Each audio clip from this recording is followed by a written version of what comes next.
I'm Julie Taymor. I'm the director and co-writer of Spider-Man Turn Off the Dark, and I also designed and sculpted some of the masks. Well, I started when I was a child, in the backyard, in the garage, with my older sister being the director. But I did act when I was a child. I also was a part of experimental theater in Boston. When I was about 15 or 16, I graduated high school early and went to study mime in Paris. So I studied at École de Mime Jacques Lecoq. And that's where I first got turned on to the possibility of masks, because we used masks in the study of the body, in how to create movement by putting on neutral masks, character masks. And that was actually to use your body well, but I found the mask itself to be an interesting form, and I'd always sculpted. I went to Oberlin, and at Oberlin, a wonderful theater man, Herbert Blau, came to not only teach theater, but to start a company. At the same time, I was studying at Oberlin. I was the youngest member of the troupe, and I was studying folklore and mythology. That was my major. You could, in those days, you put together your own major.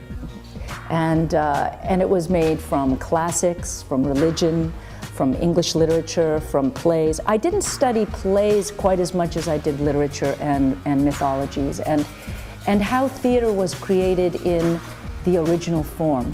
And these kinds of ideas just fed not only me as a person, but also the material that we then proceeded to work on in the theater. I come from very non-commercial roots. Experimental theater, I still would say that's what I'm doing. Even in a blockbuster like Spider-Man, there's a lot of experimentation. Some that works, some that's in the process of working, some that we hope works out. But what is very thrilling is to try to still use world theater forms. And I've always been interested in pushing that boundary of what theater can do that film and television don't do quite as well. They're much more based on naturalism and reality. And what excites me to stay in the theater, and that's what excited me about the possibilities of Spider-Man, is that we can do things in theater that are much more heightened, and the audience, if they're willing and will surrender, are able to put the pieces together.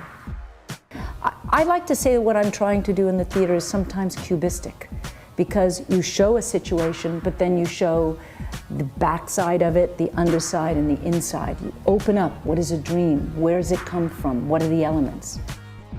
I had never seen Lion King when I was asked to do Lion King. I hadn't seen Spider-Man the movie or was a comic book fan when I was asked to do Spider-Man. But what happened with Spider-Man is that, well, first of all, Bono and Edge were hired before I was. And that was a pretty cool proposition, that they would be the composers and lyricists. And then I plunged into the comic books. When you go back to those comic books, the world is mad. There's the reality of Queens and Manhattan and the worlds that we feel, but then it goes into what we call, or what they call, astral planes, which is another dimension of reality. As I delved into the comic books, I was so taken with the artwork as well. The style of the cells and the little blurbs and what do you call those little clouds or balloons above their heads, and the humor and the insane villains and all of the kind of riches that you could possibly put on stage. And what is foremost for me when I work on something, even with Lion King, is what is the story and what is the heart of the story. I had been reading all the comic books, and on page 1 of the Ultimate Spider-Man is a reference to Arachne, where they discuss the origin of the spider. What do we know? Arachnids, arachnophobia. And they referenced the Greek myth and the origin of Arachne. And when I saw that, it was like a light bulb going off. There are many love triangles in the Spider-Man comic books. And there are also many female villains and characters, especially ones that steal your mind and play with your dreams.